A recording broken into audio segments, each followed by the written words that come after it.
ಶೀಘ್ರ 2 ಗ್ಯಾರಂಟಿ ಯೋಜನೆಗಳ ಪರಿಷ್ಕರಣೆ ಆಗುತ್ತೆ. ಹೊಸಪೇಟೆಯಲ್ಲಿ ಸಂಸದ ತುಕಾರಾಂ ಪ್ರತಿಕ್ರಿಯೆ ನೀಡಿದ್ದಾರೆ. ಗ್ಯಾರಂಟಿ ಯೋಜನೆಗಳ ಬಗ್ಗೆಯೂ ಕೂಡ ಮೃತಪಟ್ಟವರ ಹೆಸರಲ್ಲೂ ಗೃಹಲಕ್ಷ್ಮಿ ಹಣ ಹೋಗಿದೆ, ಅದನ್ನು ಸರಿಪಡಿಸುವುದಕ್ಕಾಗಿ ಈ ನಿರ್ಣಯವನ್ನು ಕೈಗೊಂಡಿದ್ದಾರೆ.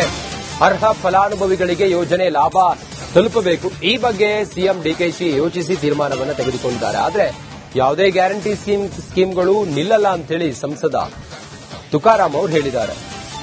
ಯಾವುದೇ ಗ್ಯಾರಂಟಿ ಸ್ಕೀಮ್ಗಳು ನಿಲ್ಲೋದಿಲ್ಲ, ಆದರೆ ಪರಿಷ್ಕರಣೆ ಆಗತ್ತೆ, 2 ಗ್ಯಾರಂಟಿ ಯೋಜನೆಗಳ ಪರಿಷ್ಕರಣೆ ಆಗತ್ತೆ ಅಂತ ಹೇಳಿ ಹೇಳಿದ್ದಾರೆ.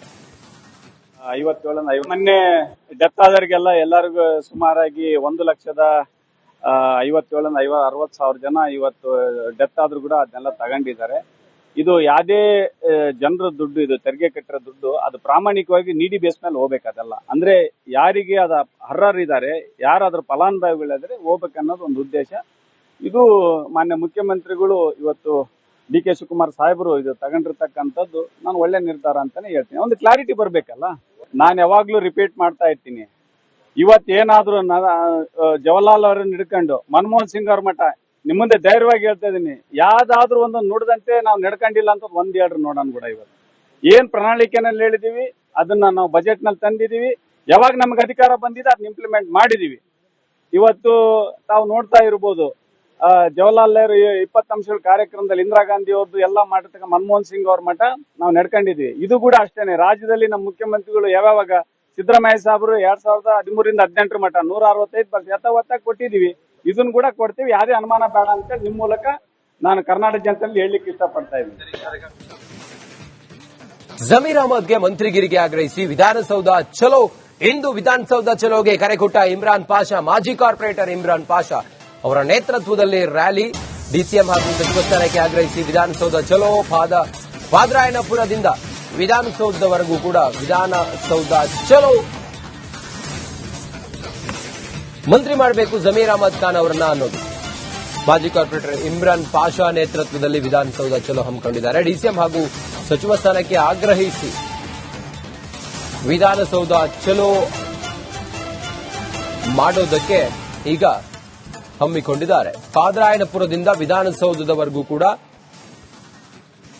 ಜಮೀರ್ ಅಹಮದ್ ಖಾನ್ ಅವರಿಗೆ ಮಂತ್ರಿಗಿರಿ ಕೊಡಬೇಕು ಅಂತೇಳಿ ವಿಧಾನಸೌಧ ಚಲೋ ಹಮ್ಮಿಕೊಂಡಿದ್ದಾರೆ.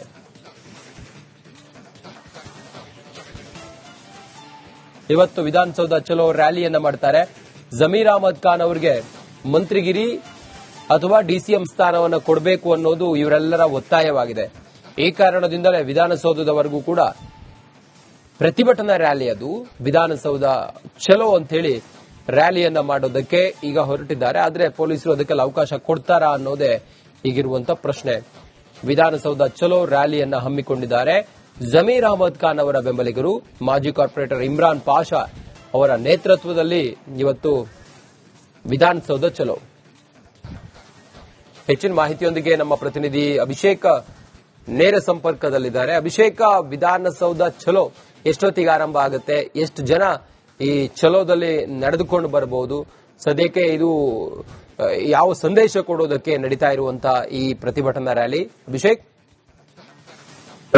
ಮೊದಲನೇದಾಗಿ ಸಿದ್ದರಾಮಯ್ಯನವರ ಆಪ್ತರಾಗಿದ್ದಂತಹ ಜಮೀರ್ ಅಹಮದ್ ಖಾನ್ ಅವರಿಗೆ ಡಿ.ಕೆ. ಶಿವಕುಮಾರ್ ಅವರು ಸಿಎಂ ಆದ ನಂತರ ಅವರ ಸಂಪುಟದಲ್ಲಿ ಇಲ್ಲಿವರೆಗೂ ಅವಕಾಶ ಸಿಕ್ಕಿಲ್ಲ ಅನ್ನೋ ಒಂದು ಅಸಮಾಧಾನದ ಜೊತೆಗೆ ಬೇಸರ ಅವರ ಸಮುದಾಯದ ಅನೇಕ ಜನರಿಗೆ ಇರುವಂತದ್ದು. ಇದೇ ಕಾರಣದಿಂದಾಗಿ ಆ ಮೊದಲನೇ ಹಂತದ ಸಚಿವ ಸಂಪುಟದ ಪ್ರಮಾಣ ವಚನ ಇದ್ದಂತ ಸಂದರ್ಭದಲ್ಲೂ ಕೂಡ ಒಂದಿಷ್ಟು ಮುಸಲ್ಮಾನ ನಾಯಕರು ಜಮೀರ್ ಅಹಮದ್ ಖಾನ್ ಅವರಿಗೆ ಅವಕಾಶವನ್ನ ನೀಡಬೇಕು ಅಂತ ಒತ್ತಾಯವನ್ನ ಶಿವಕುಮಾರ್ ಅವರ ಮೇಲೆ ಹೇರಿದ್ರು. ಆದ್ರೆ ಈ ಸದ್ಯದ ಮಟ್ಟಿಗೆ ಆಗ್ತಿರುವಂತಹ ರಾಜಕೀಯ ಬೆಳವಣಿಗೆಗಳಿಂದ 2ನೇ ಹಂತದ ಪ್ರಮಾಣ ವಚನ ಯಾವಾಗ ನಡೆಯುತ್ತೆ ಅನ್ನೊಂದು ಗೊಂದಲ ನಡೀತಿರುವಂತ ಸಂದರ್ಭದಲ್ಲೇ ಮತ್ತೊಮ್ಮೆ ಹೈಕಮಾಂಡ್ ಆಗಿರ್ಬೋದು, ಶಿವಕುಮಾರ್ ಅವರಾಗಿರ್ಬೋದು, ಬಿ.ಕೆ. ಹರಿಪ್ರಸಾದ್ ಅವರ ಮೇಲೆ ಒತ್ತಡ ಹೇರುವಂತ ಕೆಲಸವನ್ನ ಇಮ್ರಾನ್ ಪಾಷಾ ಅವರ ಸಮ್ಮುಖದಲ್ಲಿ ನಡೆಸಲಾಗ್ತಿರುವಂತದ್ದು. ವಿಧಾನಸೌಧ ಚಲೋವನ್ನ ಮಾಡ್ತೀವಿ ಅಂತ ಹೇಳ್ತಿರುವಂತದ್ದು. ಸಹಸ್ರಾರು ಸಂಖ್ಯೆಯಲ್ಲಿ ಜನರು ಬರ್ತಾರೆ, ಜಮೀರ್ ಅಹಮದ್ ಖಾನ್ ಅವರ ಪರವಾಗಿ ನಿಂತ್ಕೊಳ್ತಾರೆ.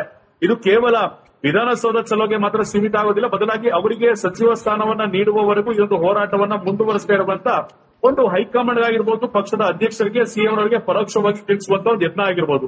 ಇಲ್ಲಿ ಜಮೀರ್ ಅಹಮದ್ ಖಾನ್ ಅವರು, ಡಿ.ಕೆ. ಶಿವಕುಮಾರ್ ಅವರು ಆಗಾಗ ಭೇಟಿ ಆಗ್ತಿರ್ತಾರೆ, ಪಕ್ಷದ ಅಧ್ಯಕ್ಷ ಜಮೀರ್ ಅವರು ಭೇಟಿಯಾಗಿದ್ದಾರೆ. ಆದ್ರೆ ಇಲ್ಲಿ ಬೆಂಬಲಿಗರ ಹಕ್ಕೊತ್ತಾಯವನ್ನ ಈ ಪಕ್ಷದ ಮುಂದೆ ಇಡುವಂತ ಸಂದರ್ಭದಲ್ಲಿ ಯಾವ ಕಾರಣದಿಂದ ಇದನ್ನ ಯಾವ ರೀತಿ ಹೈಕಮಾಂಡ್ ತೆಗೆದುಕೊಳ್ಳುತ್ತೆ ಅನ್ನೋದು ಮೊದಲನೇ ಪಾಯಿಂಟ್ ಆಗುತ್ತೆ. ಜೊತೆಗೆ ಒಂದಿಷ್ಟು ವಿಚಾರದಲ್ಲಿ ಪಕ್ಷದ ವಿರುದ್ಧ ಕೆಲಸ ಮಾಡಿದ್ದಾರೆ ಅನ್ನೋದು ಅಸಮಾಧಾನ ಜಮೀರ್ ಅಹಮದ್ ಖಾನ್ ಅವ್ರ ಮೇಲೆ ಇರೋದ್ರಿಂದ ಇದನ್ನ ಶಿವಕುಮಾರ್ ಅವರು ಯಾವ ರೀತಿ ಮುಂದುವರಿಸ್ತಾರೆ, ಶಿವಕುಮಾರ್ ಅವರು ಏನಾದ್ರು ಅವರ ಸಂಪುಟದಲ್ಲಿ ಅವಕಾಶವನ್ನ ನೀಡ್ತಾರಾ ಅಥವಾ ಹೈಕಮಾಂಡ್ ತೆಕ್ಕೆಗೆ ಇದನ್ನ ಬಿಡ್ತಾರ ಅನ್ನೋ ಒಂದು ಪ್ರಶ್ನೆ ಇರುವಂತದ್ದು. ಆದ್ರೆ ಖಂಡಿತವಾಗಿಯೂ ವಿಧಾನಸೌಧ ಚಲೋ ಮಾಡೋದಕ್ಕೆ ಅವಕಾಶವನ್ನ ಪೊಲೀಸರು ನಿರಾಕರಣೆ ಮಾಡಬಹುದು. ಚಲೋ ಮಾಡುವಂತ ಸಂದರ್ಭದಲ್ಲಿ ಯಾರ್ಯಾರು ಸಹಸ್ರಾರು ಸಂಖ್ಯೆಯಲ್ಲಿ ಸೇರ್ತಾರೆ ಅಂತ ಈಗ ತಿಳಿಸಲಾಗಿದೆ ಅವರ ಬೆಂಬಲಿಗರು, ಅವರನ್ನ ವಶಕ್ಕೆ ಪಡೆಯುವಂತ ಕೆಲಸವನ್ನ ಮಾಡಬಹುದು. ಏನಿದ್ರು ಕೂಡ ಹೋರಾಟ ಪ್ರತಿಭಟನೆ ಫ್ರೀಡಂ ಪಾರ್ಕ್ಗೆ ಸೀಮಿತ ಆಗುತ್ತೆ. ಈ ಕಾರಣದಿಂದಾಗಿ ವಿಧಾನಸೌಧದ ಸಲುವಾಗಿ ಅವಕಾಶವನ್ನ ನೀಡೋದಿಲ್ಲ ಅನ್ನೋದು ಕಾನೂನಾತ್ಮಕವಾದ ಅಂಶವನ್ನ ಉಲ್ಲೇಖ ಮಾಡಬಹುದು. ಆದ್ರೆ ಇದನ್ನ ಯಾವ ಸ್ವರೂಪಕ್ಕೆ ಜಮೀರ್ ಅಹಮದ್ ಖಾನ್ ಅವರ ಬೆಂಬಲಿಗರು ತೆಗೆದುಕೊಂಡು ಹೋಗ್ತಾರೆ ಅನ್ನೋದು ಈಗ ಪ್ರಶ್ನೆಯಾಗಿ ಉಳಿದಿರುವಂತದ್ದು. ರಂಜಿತ್,